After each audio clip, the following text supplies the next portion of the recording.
Three reasons. Three reasons. There's no secret right now. Let me make sure I got my right camera on. Not my camera.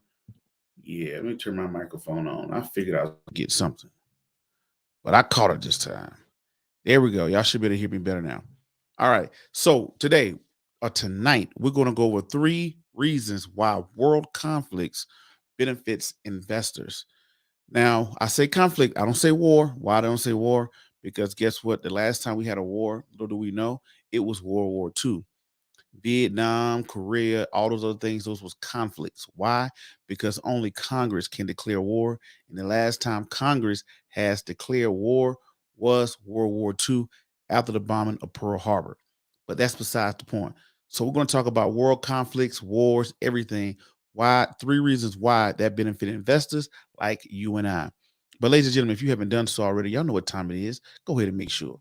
Hit the subscribe button, hit the bell icon, hit that like, comment, and share button.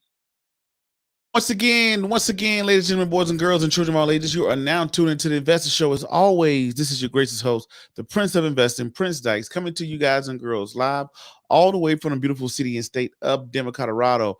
Don't forget to hit that like, subscribe, comment, and share button. And as always, I don't have a lot of time, and I definitely know you guys and girls don't have a lot of time. So we're gonna jump straight into it. So, ladies and gentlemen, we already know what time it is. Russia has officially invaded Ukraine, something that we talked about here on the show that we kind of suspecting would happen. We're seeing stocks fall off the map, and we're seeing oil go to its highest, I think, since 2014, I believe. But these things we talked about on the show. We kind of knew these things were going to happen. Why did we know these things were going to happen? Because I spoke about it because of history. I'm 37 years old. To some people that's old, some people that's young, some people we're the same age group.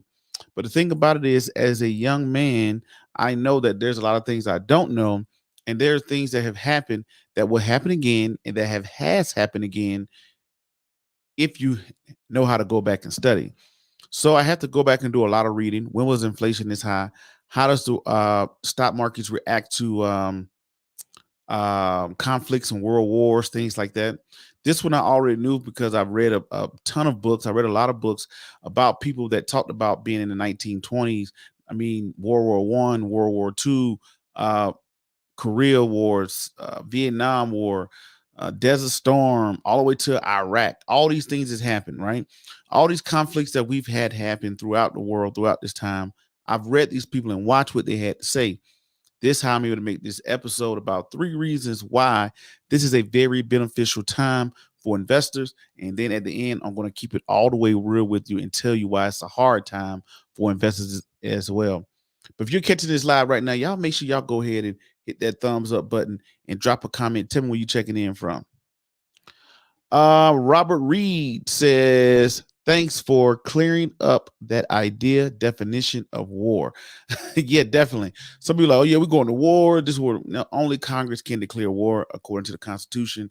And the last time Congress has done that has been back in World War II. Ever since then, the president has power to go out and I forgot the word. What's the big fancy word they use?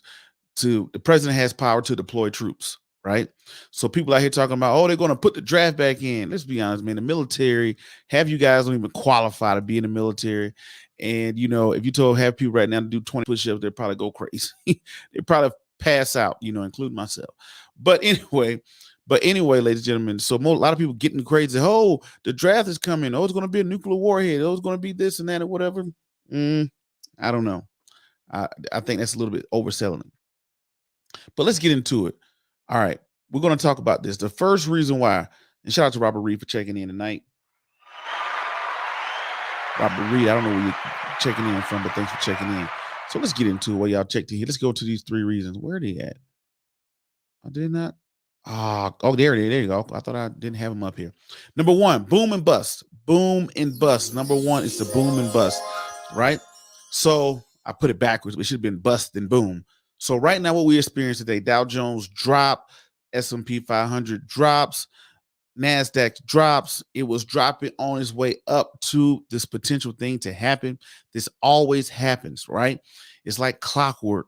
You can see it in World War I, World War II, Vietnam. You guys should be sleeping and snoring like, okay, yeah, anytime There's uncertainty in the market. When the pandemic happened, you've seen stocks drop. You've seen this whole conflict breakout. Stocks will drop. They will drop again. So guess what? They drop. But 1 year later, just when you see stocks make a double-digit return. So let's go back to it. Let's do a little historical data. World War One, 1940, stocks dropped on the next 22 days of trading. They dropped 25%. Now you got to think about it. That was World War One. That was some big stuff going on. The whole world was at war, not a conflict, not somebody shot a missile and something happened, but it's a real war. You're talking about 25% drop, right? A year later, 1 year later, Dow Jones, S&P 500, it's only S&P 500, up 19%, right? You saw a 25% drop on the next 2 to 3 weeks. Then you saw a 19% jump up 1 year later after during World War One in 1940. Go back to Pearl Harbor. Here it is. Remember Pearl Harbor? This is out in Hawaii. Shout out to everybody out there in Hawaii. I was stationed on Pearl Harbor, historical base, naval base there. You saw 11% drop in one day when Pearl Harbor happened on the S&P 500. One day, 11%, boom. Almost what we've seen, right? We saw this big. That's the only time we have been attacked on U.S. soil, even though it was in Hawaii. 1 year later, after that 11% drop in one day, we was up 15%.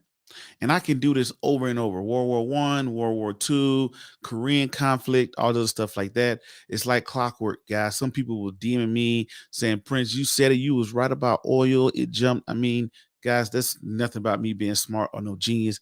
I can't say, yeah, I told you, because it's historically has happened. This is why you got to know your history. That's why you got to know to know where you're going. You got to know where you came from. History will repeat itself. There is nothing new up under the sun, right? So we see this happen time and time again. The next step, military spending. Military spending, number two. Number two reason, military spending. Let's go. Let's see what you're saying here. Oh, Robert Reed said, I'm checking in from Honolulu, Hawaii. Honolulu, Hawaii is in the building. What's going on out there? Just speaking of Honolulu, Hawaii. Just got done doing my show in Honolulu, Hawaii, too. So anyway, next, number two, military spending. Guess what's going to happen, right? What has already happened? We have troops over there. We have troops out in that theater, like they call it. Some people are not familiar with that. If you're in the Middle East, if you're in the middle, like Iraq, I remember the theater is the Middle East. When you're going into Iraq, Kuwait, Saudi Arabia, things like that.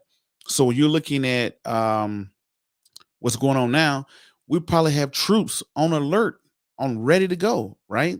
So when you start to deploy troops, you have to spend more. You got to send those troops over there. Those troops, when they get over there, they're going to need food. They're going to need clothes. They're going to need shelter. They're going to need gas. They're going to need people to travel. Military starts to open up that budget, but the government starts to open up the budget and spend money on the military. And when we spend money on the military, guess who wins? A lot of government contractors and manufacturers, people who make bullets. Because guess what? Even though we may not shoot that gun got to be ready to shoot at any moment's notice. We spend money on the latest technology. Manufacturers start to create more technology. Now we need MREs, meals ready to eat for your soldiers that are on the ground, right? Also, you got Navy ships that are going to be out there. You got the Air Force, all hands, all type of global assets. Those require global spending. And when we have a time of a war, Congress has no problem cutting a check. So military spending. So anytime when you start to do spending, that boosts the economy because government contracts, a lot of contractors win in this time because they're the ones who are going to do a lot because they're civilians that are going to be overseas handling things like that and things like that, ladies and gentlemen. I'm sorry to say this, but this happened plenty of times in the past. I put feet on the ground back in 2008. I was in Iraq, down there in Al Asad, Kuwait. So I do have feet on the ground experience and also been on submarines and ships in a way that's been in conflict territories, I would say. So the military starts to spend. They start to write checks out the company. Money starts to flow. That's number two. Now let's get into number three. Number three, we're going to get into it, which ties to number two. Let me see what y'all saying. Derwin Smith said, checking in from Tampa, Florida, just retired from the Army out in Hawaii. Great place. Going to miss it. Oh, I bet you too. Derwin Smith, man, congratulations on retiring from the Army. This is my last year in the Navy, 20 years for myself. So Congratulations to you. Al, that's my guy right there. Big Al, what's going on? He's out here in Denver, Colorado, always holding me down. All right. So when it's time, rule number 2, going back to number 3, unemployment. Everybody knows unemployment starts to drop. It ties into number 2. When the government starts to spend money, the government needs to get those ships out there. They need to get those ships out there. They need to get those planes in the air. We need to use all type of assets. We need all hands on. The government starts to spend. When the government starts to spend, when we start to manufacture, hey, we need more boots, bullets, beans, the 3 B's, boots, bullets, and beans. Beans being food. We need ammunition. We need uniforms. All those things are starting to being made. People have to travel. People are flying over there. All those things like that. Things like that start to happen. When we start to gear up, we start to hire more people. You start to see the unemployment numbers drop, right? So guess what? All these things is like a rubber band. All these things are pulling down. Remember this. Remember when the pandemic happened, everybody said, oh man, I wish I would have brought this, and we didn't know what was going to happen. But these things, government spending, unemployment, and also government spending, unemployment creates these booms because everybody gets scared that the war is going to happen. Then the government starts to spend, start to push into the economy. That's when we're going to run into these busts, right? Boom. I said it backwards, ladies and gentlemen. So we hit the bus in the beginning when everybody's nervous, and that first missile fly over, people invade. That's the first thing we start to have the bus. Then we turn around and have a boom. Now, we already knew this. I told everybody this a million times. Oil prices. Oil prices hit an all-time high since 2014, I think. Oil hit over $100 a barrel just due to the fact that anytime we have conflicts overseas, now that Russia done went off the hinges, Russia's probably they got all type of sanctions. It's going, and they're like one of the world's largest producers of oil. So guess what? I like the way I said that oil. I mean oil. They are the largest producer, one of the world's largest producers of oil. So guess what? Now we're not trading with them. They got all type of sanctions. The supply is going to go down. The demand is going to stay the same. When demand stays the same and supply goes up, when supply goes down and demand stays the same, demand will actually go up because we're in a conflict time. Guess what? Prices of oil will increase that we've already seen. Not going to lie to you guys and girls. Yesterday, I sold some of my oil, majority of my oil, because I took the profits. Pretty much, I just took the profits because I didn't know what was going to happen, overseas. So I took the profits, and guess what? I'm not mad at it. I took the profits, even though I wish I would have kept it. As soon as that invasion happened, oil just shot up even more, and I could have kept those profits too. But I'm not greedy because I know there will be an opportunity to get back in. So, ladies and gentlemen, those are your 3 things. Now, here's the hard part. Here's the secret sauce that nobody wants to tell you. This is the hard part that I had experienced back in 2020 and in 2008. When you start to see markets decline, you know that the markets are going to decline. You know that people are going to be scared and things like that. But you know things are going to turn around. We're going to figure this whole thing out. I'm not going to get into this on a political show who's going to do what, but we're going to figure this out. We're going to get over it, and we're going to go into a booming economy. Now, the thing is, I don't know what the bottom is. How far are we going to drop? How far is it going to happen? I don't know. But as you know, if you go back to World War II, I don't have that chart ready, but I had a chart here. Every time the Battle of Midway in World War II, we know that was the turning point of the war in the Pacific. As soon as the turning point of the war happened, you started to see markets take an upward trend. As soon as we can get Russia to calm down, Russia shows they ain't playing and all this stuff like that, you're going to see markets start to turn around. When is that going to happen? That's the hard part. Most of the time, you don't know when you're at the top of the market or the bottom of the market until you have passed it. That's the hard. Now you tell me go back and when the pandemic started, yeah, I can go back and tell you what the bottom was, but I couldn't tell you that when I was going through it. And it's like right now, it's deja vu. Where is the bottom? I don't know. If you're picking bottoms like that, you are the best in the world, and you need to get paid hundreds of millions of dollars if you can pick that out. So right now, even though we know that the economy is going to turn back around and we're going to get past this drop or whatever, we don't know when it's going to happen. Now, here are the smart plays. The smart plays, if you're a smart person out there, you go to the Dow Jones Industrial, you go to the NASDAQ, or you go to the S&P 500. You pick the top companies in the world. First, I look at the S&P 500, Dow Jones, and NASDAQ. Who has declined the most so far? It's been the NASDAQ technology stocks. So technology stocks are probably going to benefit you the most. Now you look at, okay, NASDAQ has went down the most. They're the technology sector. You go into the technology sector. You look at the biggest and the baddest people in the technology sectors, the Apples, Microsofts, the Amazons, the Teslas. Those are the ones I believe that are on sale that's going to make people a nice little return when the market does turn around within the next year. I know it will happen within the next year, but when are we going to turn around this year? I really can't say. Let me see what y'all say in the comments. Max B, he said I had to catch a playback. I'm late. OG Max B, that's all right, man. Love you seeing in here, man.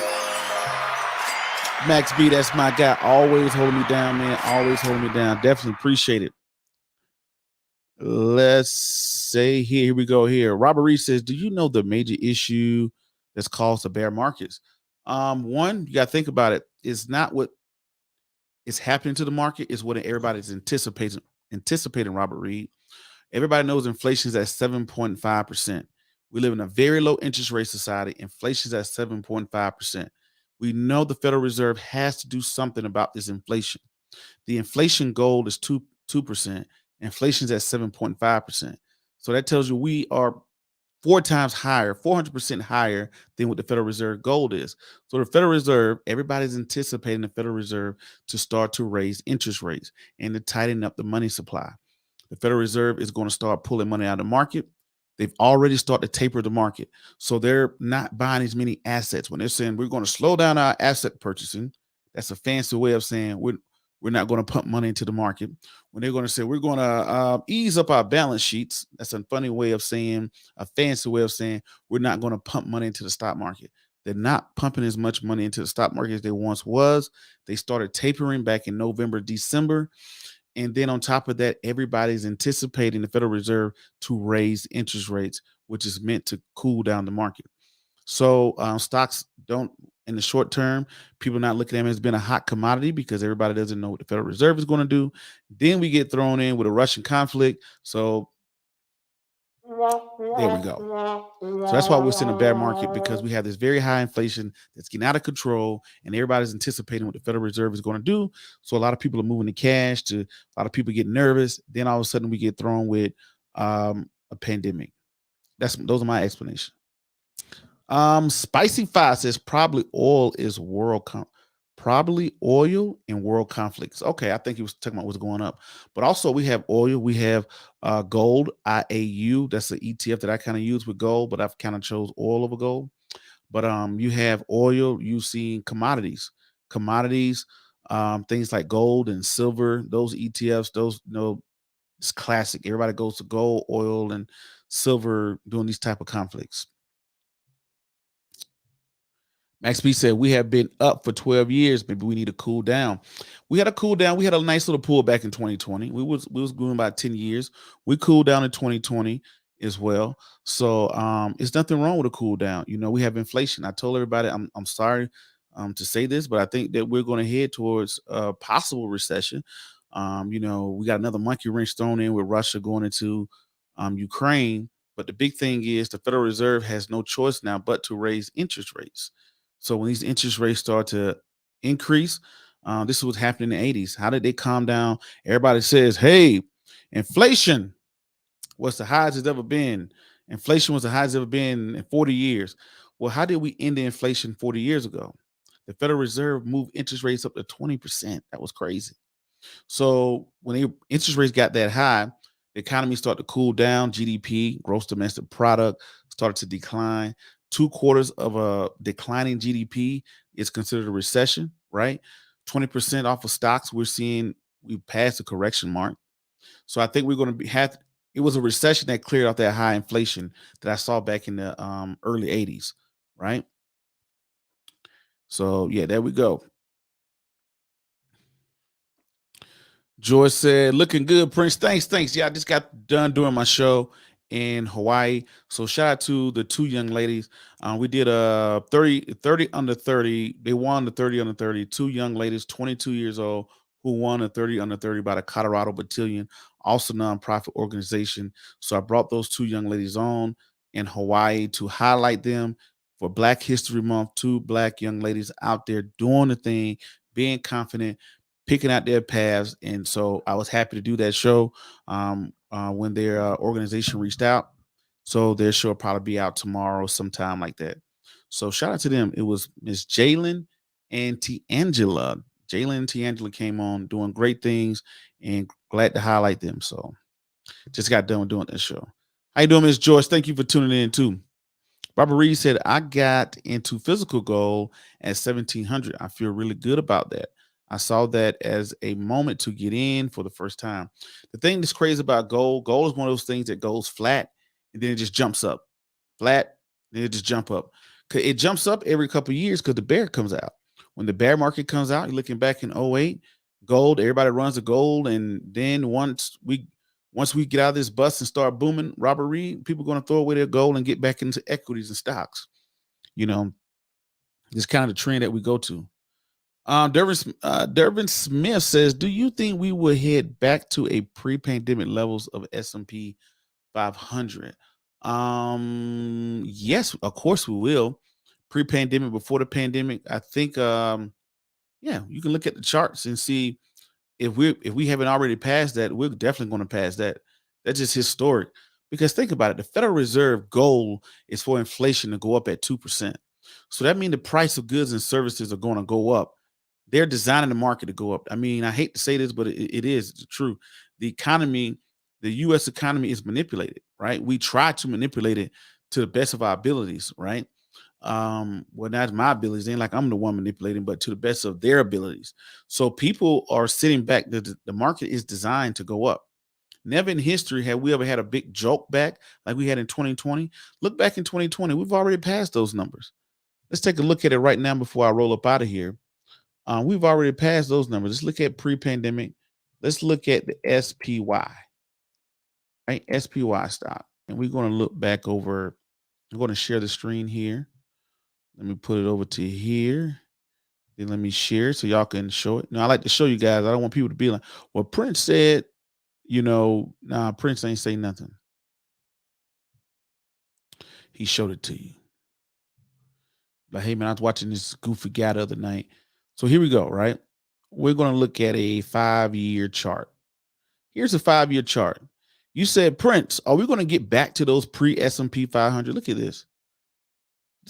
This is the SPY. This is an ETF that tracks S&P 500. Same thing. Good enough.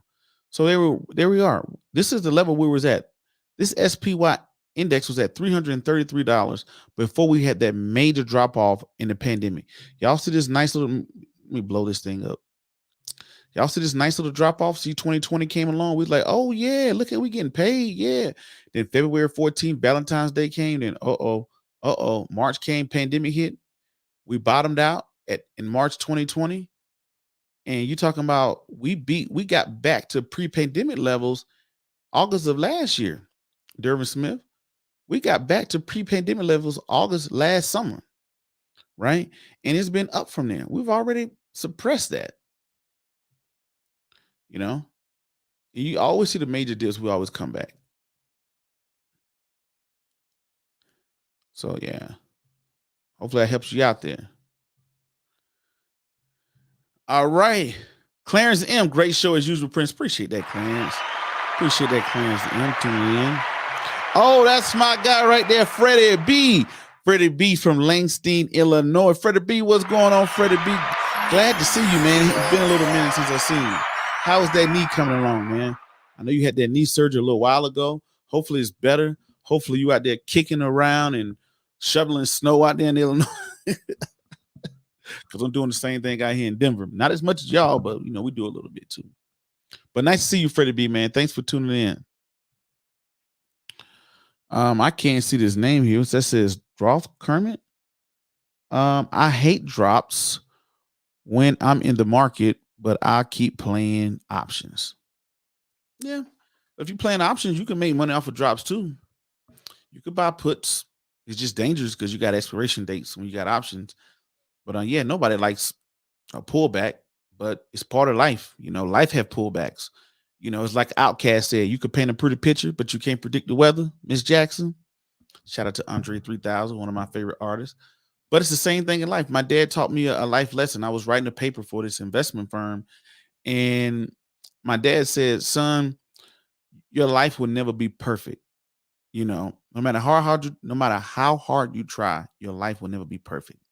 What he meant by that, it was that you want to have the perfect wife, the perfect children, the perfect career, the perfect job. He's like, as soon as you get the perfect career, something goes wrong with the child. As soon as something gets son together, something goes wrong with your wife. As soon as you get your wife, your son, and your career together, something goes wrong with you. As soon as you get yourself together, something goes wrong. So it's always something. But that's part of life. Life is a journey of obstacles. It's what I learned over time. It's a journey of obstacles. We have our ups and downs.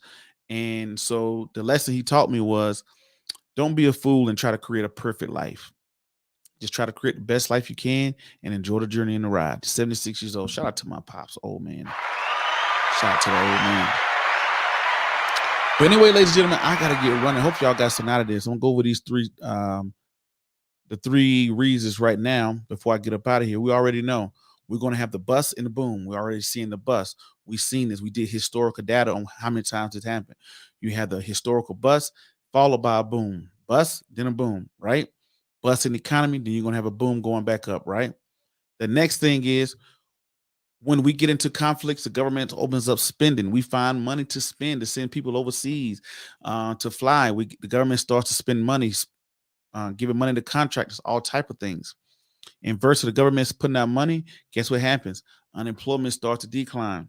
When unemployment starts to decline, what do people when they make more money? They spend more money.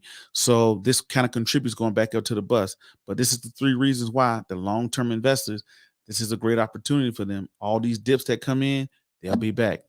All right. Well, I hope you guys and girls got something out of this episode because I sure did like talking to y'all.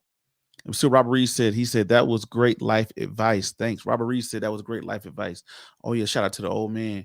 Dropping gems on me all the time. 76 years old. Lucky to still have my pops. My mom passed away in 2013. Bless her soul. She's been gone now. Yep, since 2013. Been what, 6, 7, 8 years ago now. So, yeah. She was great too. So, but anyway, ladies and gentlemen, boys and girls, children of all ages, I thank you guys and girls for tuning in. Hopefully, y'all got some out of this episode. Y'all don't forget to hit that like, subscribe, and comment and share button. Follow me on Instagram. Follow me on Facebook. Follow me everywhere you got social media. Check out this podcast. This is a podcast as well, available anywhere and everywhere you get podcasts. It's from iHeart to iTunes, Spotify, however you want to do it. You get in there, SoundClouded. Yes, I am a SoundCloud, not a rapper, but a SoundCloud financial something. But anyway, hope y'all got some out of it. Until the next video, podcast, cartoon, or whatever else, book, or whatever else crazy y'all see me doing around the globe. I know what time it is. Peace, be safe. I'm out, and thank you.